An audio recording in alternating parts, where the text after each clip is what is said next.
Yep. Hello, hi, ladies and gentlemen. My name is Mawusi Ragland, and I'm known as WuRag, and I'm so happy to be here with you all today. So thank you so very much for your time. Ladies and gentlemen, today we have a very special guest today. He goes by the name of Brian Anderson, and he's known as Scientific. So let's welcome him. Hi, Brian, how are you doing today? I'm wonderful. Thank you. And yourself? I am doing absolutely wonderful. What makes this interview so special is that he's also my partner. And we've been together for a lot of years. So this is a very special interview. So I'm so happy that you are here with us. What is it that you would like to share with your audience today? Well, I'd like to talk about my overcoming severe alcoholism. And what was that like? Uh, well, it was fun when it lasted, but overcoming it was better than anything. It ended up being the worst part of my life Great. going through it. Yes. Let's talk about your childhood. What was your childhood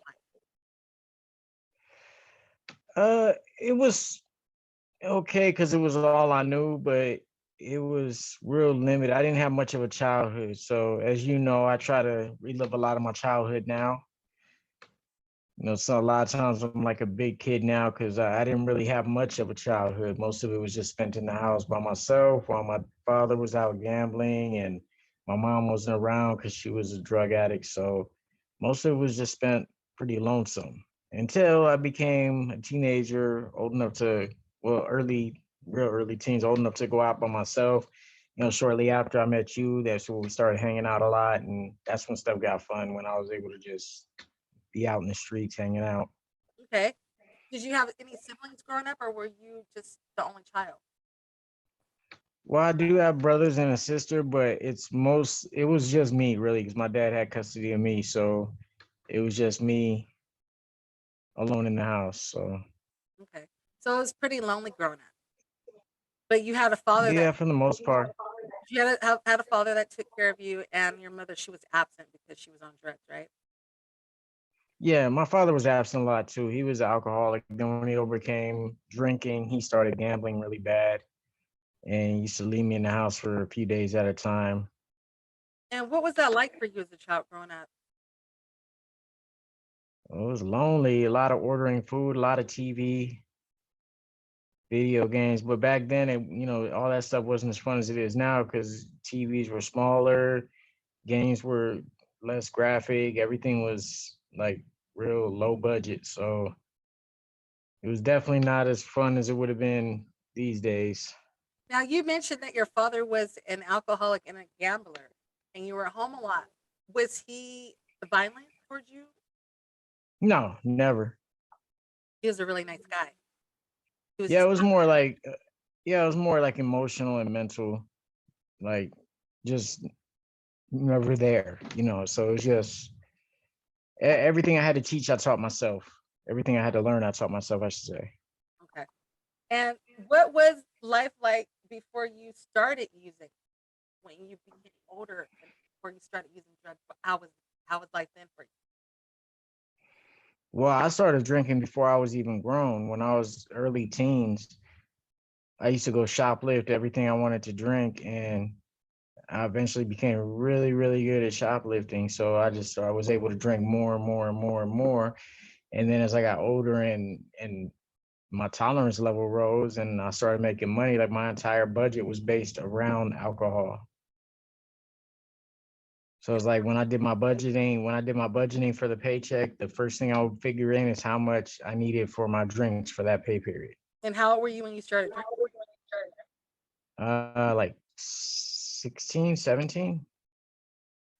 And how long did you stay in your addiction? How long what? How long did you stay in your addiction? I quit drinking, what was it, 10, 11 years ago? So how long did you stay in your addiction? So from age 17 to about age 37. So 20 years, 20 plus years. Did it cause any kind of health problems with you? by the time you stopped drinking? Because that's a long time to drink. Yeah, it actually did. Shockingly, though, the only thing that was 100% was my liver. Everything else was pretty shot. I ended up having carpal tunnel from all the office work I did, but I let it go 15 years because I was self-medicating. So by the time I quit, I ended up having severe nerve damage, bulge discs in my neck, degenerative disc disease in my neck. Now it's affecting my lower back. Yeah, it caused a lot of long-term damage. I wouldn't suggest, the fun is short-term, but the damage is forever. And let me ask you, Mr. Anderson, what was that moment of clarity for you? What was that moment of clarity for you when you said, I'm going to change, I'm going to take a different direction in life? It was damaging my relationship. It was ruining my chance of having children. It was like, well, having children again to do things a different way. It was just ruining everything. Okay. And so, what was that moment of clarity for I you? mean, that was it when it was my relationship was gonna be no more if I didn't stop. So I mean, I was bad though. I was up to by the time I quit, I was averaging spending like close to 200 a day if you broke it down on an average drinking. And how did you Like that's stop? just cold turkey. I just dumped my vodka down the sink and said I was done. That was it. Got sick for about a week and a half. Felt like life was ending. Then after that, everything was fine. I was able to, it takes a lot of self-control and willpower. I mean, once I decided I was done, then that was it. Now I'm not gonna slow down and gradually stop. I'm just done. It was a lot easier at that point. Once as long as you have the willpower. And after that, I was able to walk through bars. I could do all that, and it wouldn't bother me at all. I could be around people drinking, and nothing bothered me.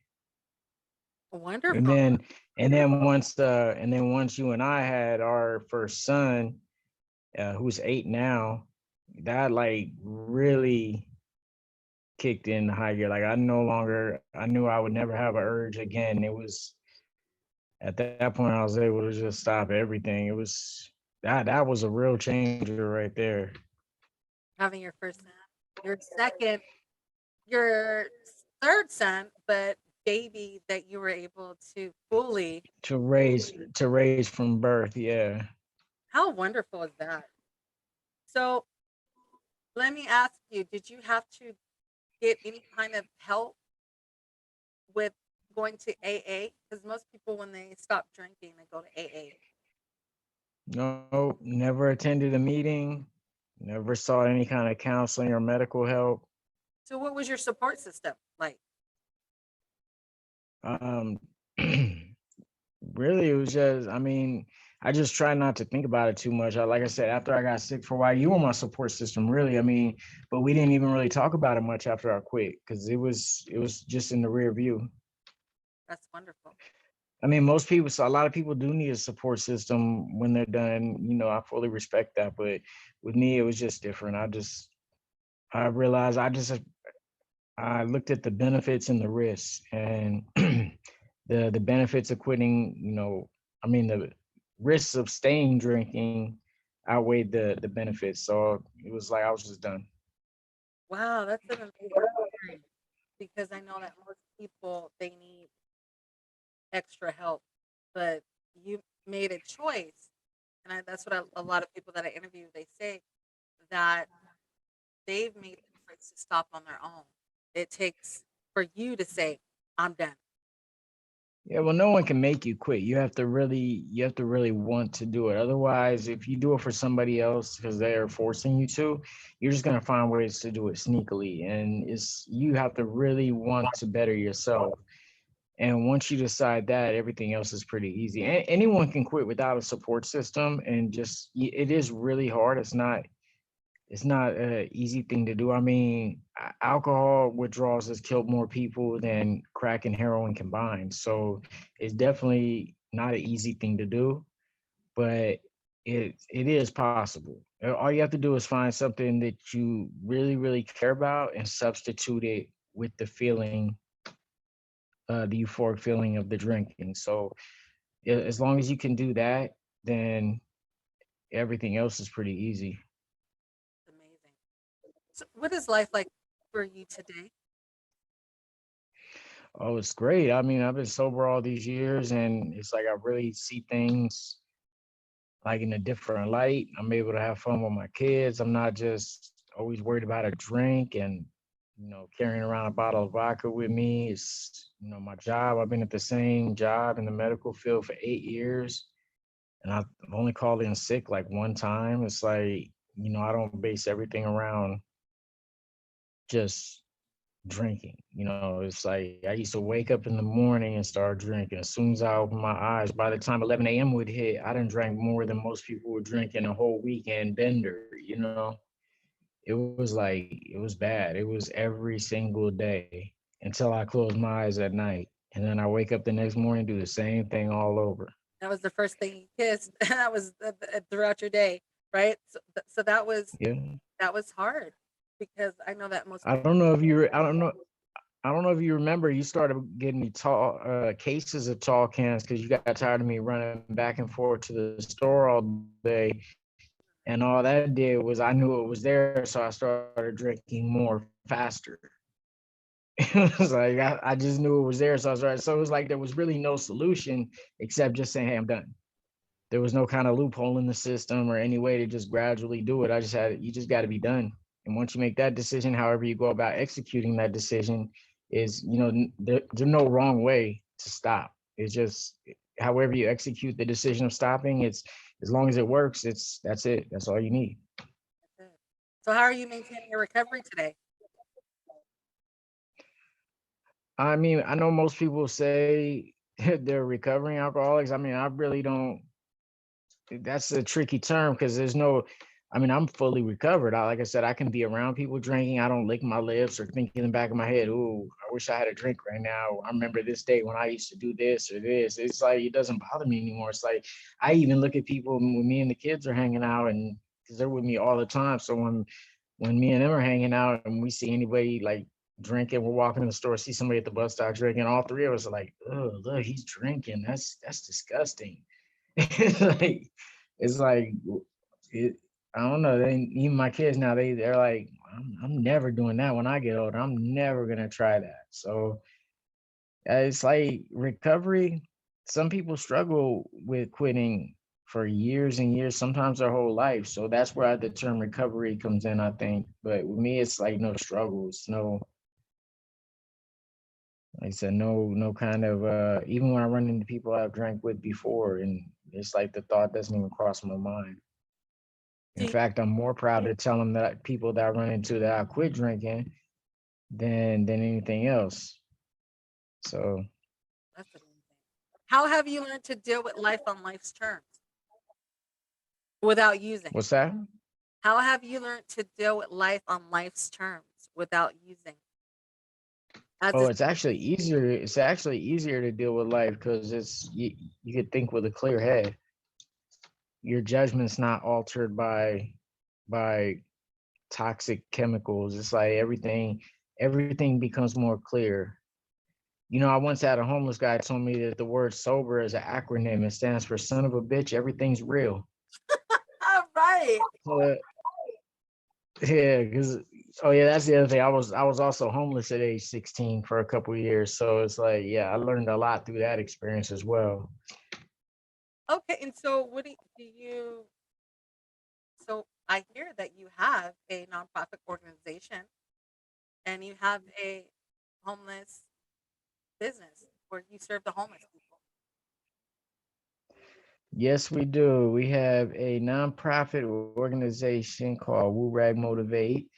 And what we do is lately it's been once a month maybe, but we try it. Initially, our goal was to set out twice to three times a month feeding the homeless. We find the biggest communities of homeless people and we go out, we park, we open the back of the car and I'll stay up late the night before and make 100 plus bag lunches, snacks, and then you'll put together all the personal care items, toiletries, wipes, for the women, panties, pads, whatever's needed, and we'll go out and distribute to all the individuals out there, just to make life a little easier, if not for at least one more day, to just show them there is hope. There's people that do care.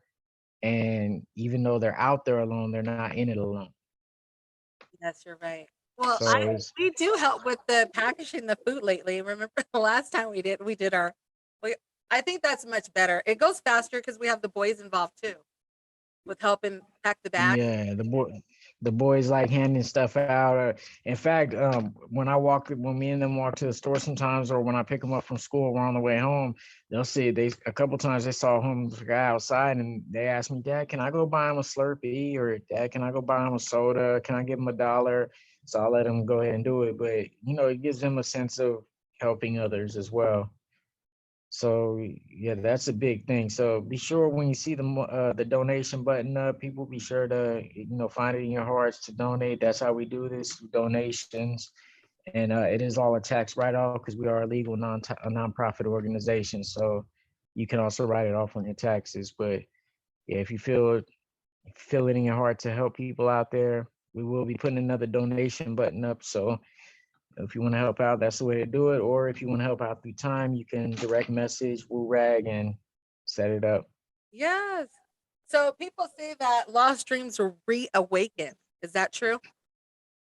What was that? People say that lost dreams reawaken. Is that true? When you have gone through so much of being an addict and going through trials and tribulations, I think a lot of times we lose hindsight of what it is that we want because we get so bottled up in our addictions. And once we have overcome that, we're able to dream again. We're able to move past those circumstances. Do you agree with that? Well, it's just we put it on the back burner because we make. Repeat that. I'm getting that feedback. I think we're able to dream the entire time. We just put those dreams and hopes on the back burner. We're not with stuff in life that that's not clearly, but Wait, I think we're able to repeat that. maintain our. Brian, repeat what you're saying. I'm getting bad feedback. Repeat what you said. We're able to we're able to dream and hope the entire time. People are intoxicated, they're able to it. We just put it on the back burner because you're so infatuated with the relevancy of drinking and doing drugs that you make the working life and not the dream. So I don't think that they're lost per se.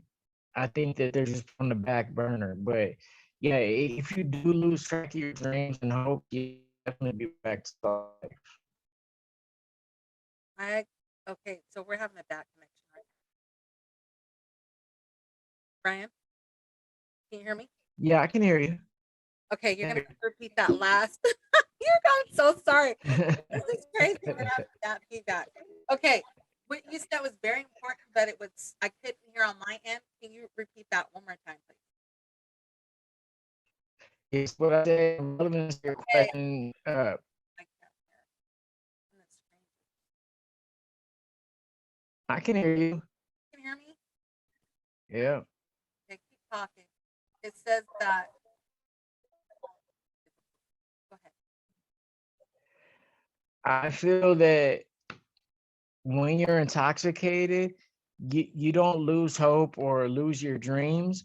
You still have them. They're still there, but you just put them on a back burner because you're so infatuated and concerned with the what I call now ruining of your life, but what you call at that point having fun, that you don't really pay attention to that. You're not thinking about the long-term future. You're so busy living in the right now and how much fun can I have right now that you put all your hopes and dreams on the back burner. So at least with me, I don't feel that any dreams were lost. I feel that they were put on hold at the time.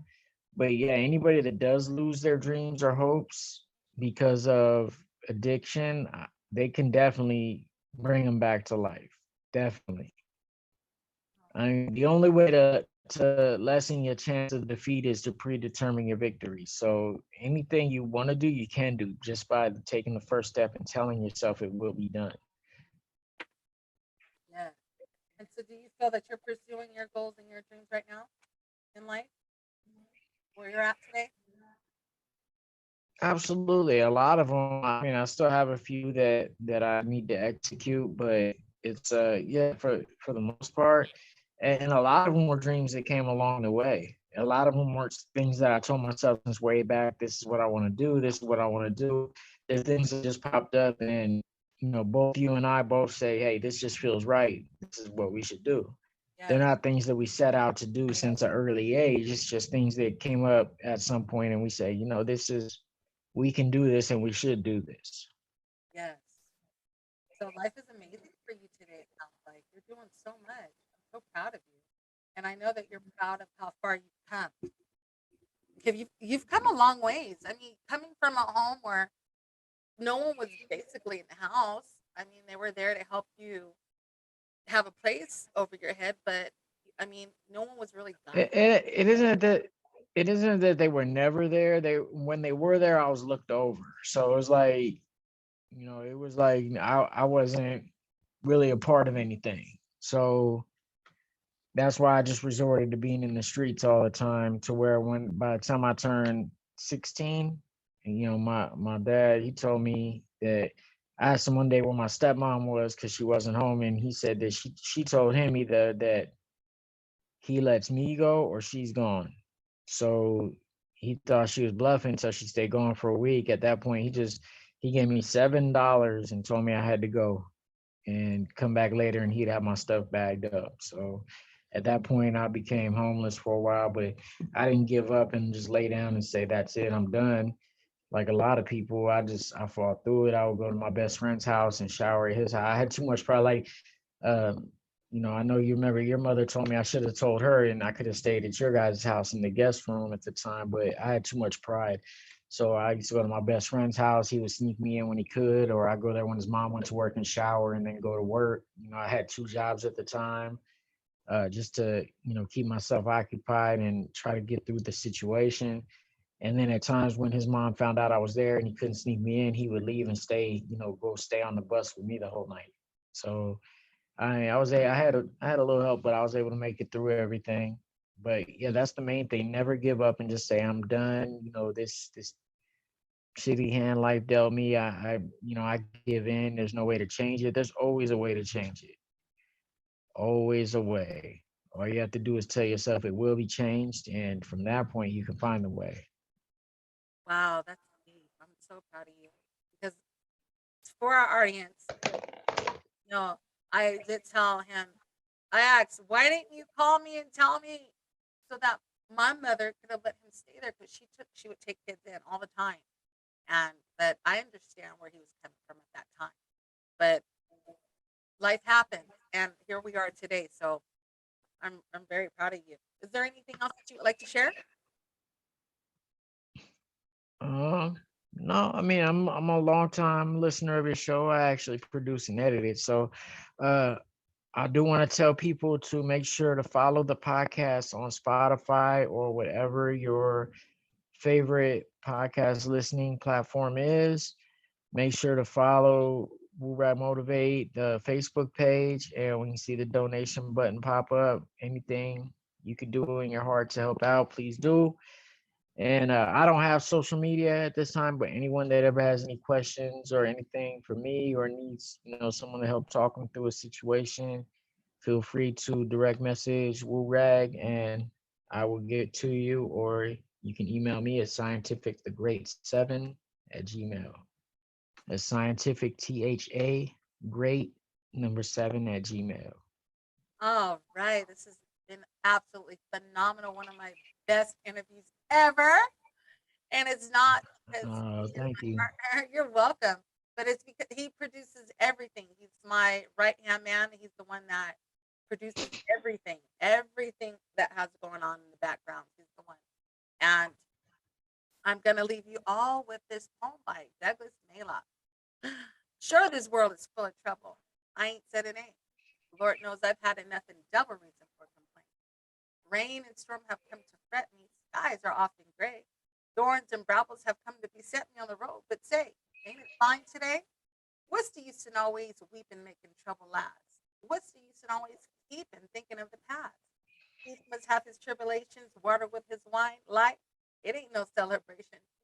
Trouble, I've had mine, but today is fine. It's today that I'm living, not a month ago. Having, losing, taking, giving. It's time wills it so. Yesterday, cloud of sorrow fell across the way. It may rain again tomorrow. It may rain, let's say. Ain't it fine today? Thank you so very much, ladies and gentlemen, and for listening and tuning in on this wonderful show.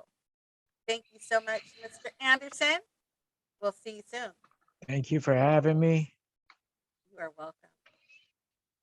And you look very nice. Thank you. You're gorgeous yourself. Thank you. Enjoy. Bye for now.